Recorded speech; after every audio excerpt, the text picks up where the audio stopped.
Bernie Sanders demands answers about billionaire power and inequality, and Scott Bessent fires back with deflection and political spin. Is America drifting toward oligarchy, or is this just Washington theater? Let's break down what just happened. Thank you very much, and it's a pleasure to be here. Mr. Bessent, thanks very much for being in the office the other day. Mr. Bessent, the United States today has more income and wealth inequality than has ever existed in the history of our country.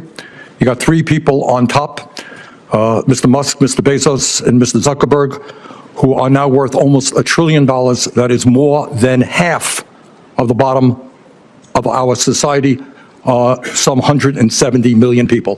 Three people, more wealth than the bottom, 170 million. We have more concentration of ownership today than we have ever had. We have more concentration of ownership in the media, where a handful of billionaires like Musk, Bezos, Rupert Murdoch increasingly own the media and the information that the American people receive. We have a corrupt campaign finance system in which a small number of billionaires in both political parties make huge contributions into the presidential and congressional campaigns. When you have a small number of multi-billionaires who have enormous economic, media, and political power, would you agree with President Biden, who last night stated, and I quote, "An oligarchy is taking shape in America of extreme wealth, power, and influence that threatens our entire democracy, our basic rights, and freedoms," end of quote. That's what President Biden said last night. I agree with him. Do you? Senator Sanders, I enjoyed our visit. You talk a little bit closer into the mic. I enjoyed our visit, and I hope you got my follow-up materials that we on the discussions, my previous writings on the tariffs and China.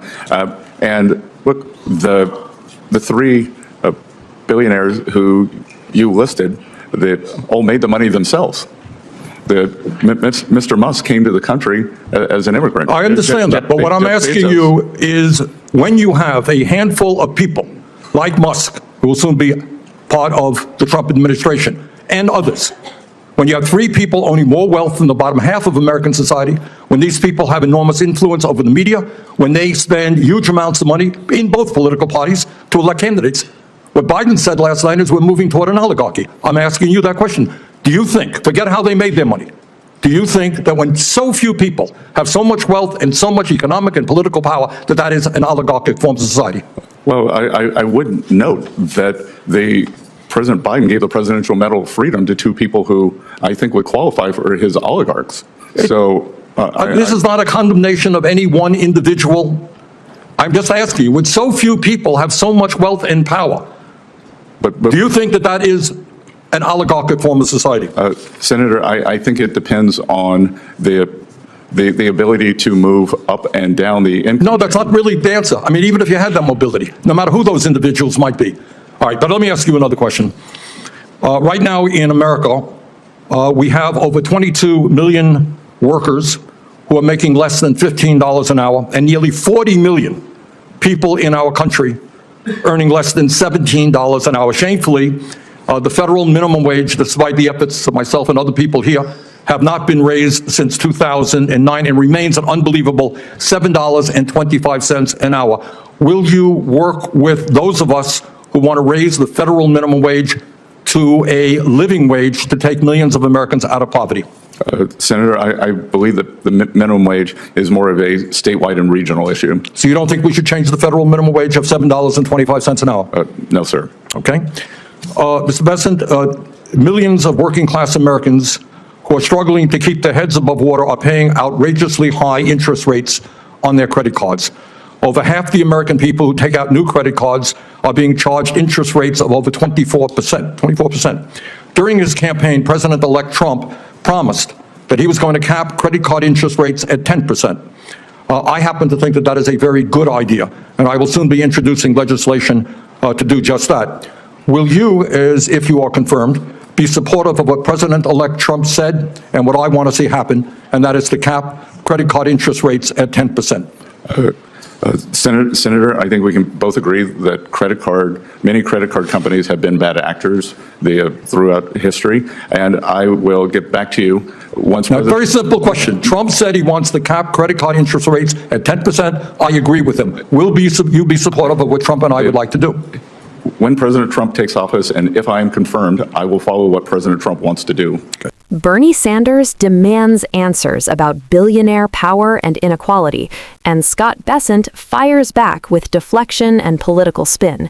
Is America drifting toward oligarchy, or is this just Washington theater? Let's break down what just happened. This Senate exchange cuts to a defining question of modern politics: how concentrated wealth shapes power. Bernie Sanders argued inequality has reached historic extremes, pointing to vast fortunes amassed by figures such as Elon Musk, Jeff Bezos, and Mark Zuckerberg. Wealth, he says, rivals that of millions of ordinary Americans combined and raises urgent democratic concerns. Sanders pressed further, linking economic concentration to media ownership and campaign finance. He warned that when a small circle of billionaires influence information flows and elections, democratic balance is strained.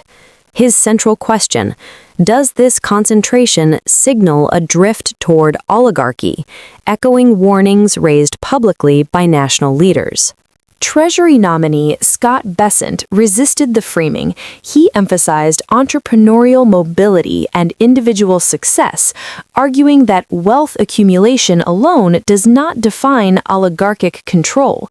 By highlighting opportunity and market dynamism, he reframed the debate around economic fluidity rather than structural concentration. The exchange then shifted to wages. Sanders cited stagnant federal minimum standards, noting millions earn under $15 an hour while costs climb. He framed the issue as systemic pressure on working Americans and sought commitment to reform, positioning wage policy as a test of economic fairness and governance priorities. Bessent countered with federalist caution, suggesting wage floors should reflect regional variation rather than national mandates.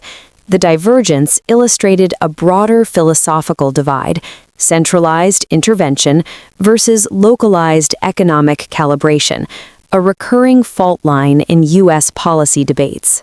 Finally, attention turned to consumer debt. Sanders highlighted high credit card interest rates and proposed caps aligned with campaign pledges. Bessent acknowledged industry misconduct but deferred to executive direction, closing an exchange that exposed competing visions of inequality, regulation, and economic power in modern America. This debate isn't abstract. It's about wages, debt, opportunity, and who shapes the future economy. If you believe these conversations deserve wider attention, support independent analysis by liking, subscribing, and sharing this video.